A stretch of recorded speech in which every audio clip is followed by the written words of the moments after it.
નમસ્તે મિત્રો, આપણી યુટ્યુબ ચેનલમાં આપ સૌનું હાર્દિક સ્વાગત છે. આજે આપણે આ વિડીયોમાં corrosion and its inhibition means કે ક્ષારણ અને તેના અવરોધકોના lab technician exam related MCQs one liner સ્વરૂપે જોઈશું.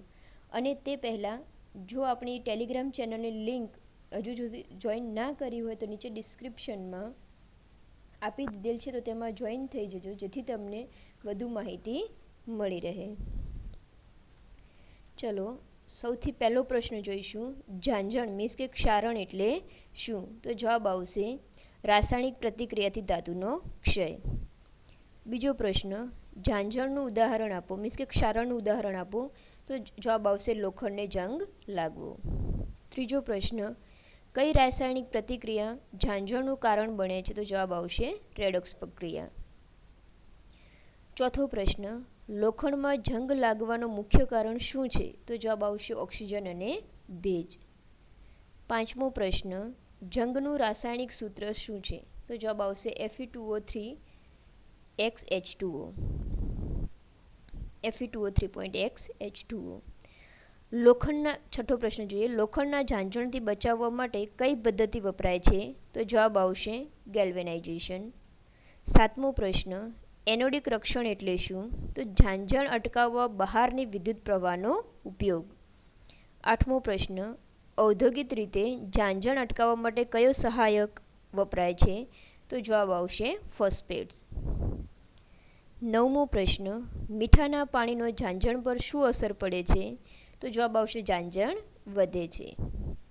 મીન્સ કે સોલ્ટ વોટરનું ઝાંઝણ પર શું અસર થાય છે? તો જવાબ આવશે કે ઝાંઝણ મીન્સ કે ક્ષારણ વધે છે. દસમો પ્રશ્ન, લોખંડ પર બનેલી ઝાંઝણનો રંગ કેવો હોય છે? તો જવાબ આવશે લાલાશભર્યો ભૂરો મીન્સ કે રેડિશ બ્રાઉન. 11મો પ્રશ્ન, કઈ પ્રકારની ઝાંઝણ ધાતુના નાના છિદ્રો બનાવે છે? તો જવાબ આવશે ખાડાવાળી ઝાંઝણ યાની કે પિટિંગ કોરોઝન. 12મો પ્રશ્ન, ઝાંઝણ અટકાવવા કઈ પદ્ધતિ વીજ પ્રવાહનો ઉપયોગ કરે છે? તો જવાબ આવશે ઇલેક્ટ્રોપ્લેટિંગ. 13મો પ્રશ્ન, જંગનો સ્વભાવ કેવો હોય છે? તો જવાબ આવશે ક્ષારીય મીન્સ કે બેઝિક.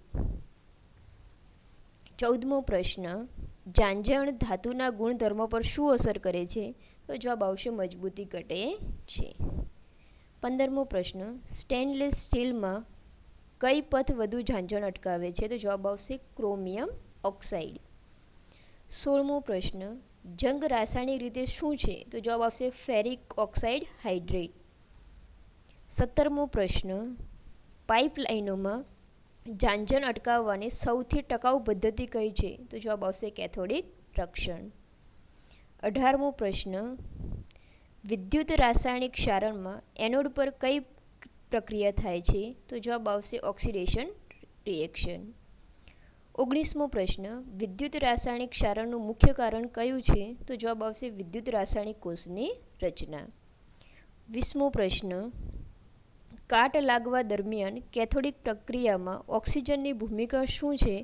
તો જવાબ આવશે તે ઓક્સિડાઇઝ એજન્ટ તરીકે કામ કરે છે.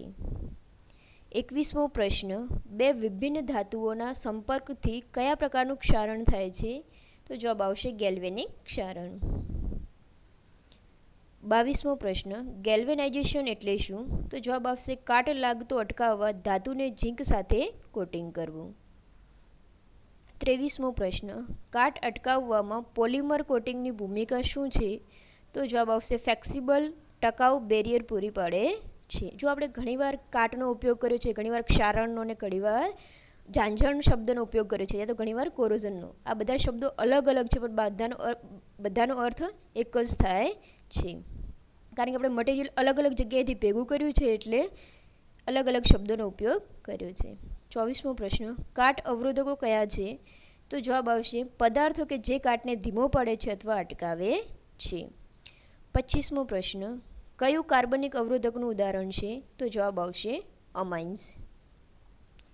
26મો પ્રશ્ન, અકાર્બનિક અવરોધકોને મુખ્ય ઉપયોગ કયો છે? તો જવાબ આવશે ધાતુ પર રક્ષણાત્મક સ્તરો રચવા માટે. 27મો પ્રશ્ન, કેથોડિક સંરક્ષણમાં બલિદાન એનોડનું કાર્ય શું છે? તો જવાબ આવશે તે સંરક્ષિત ધાતુના બદલે કાટ ખાય છે.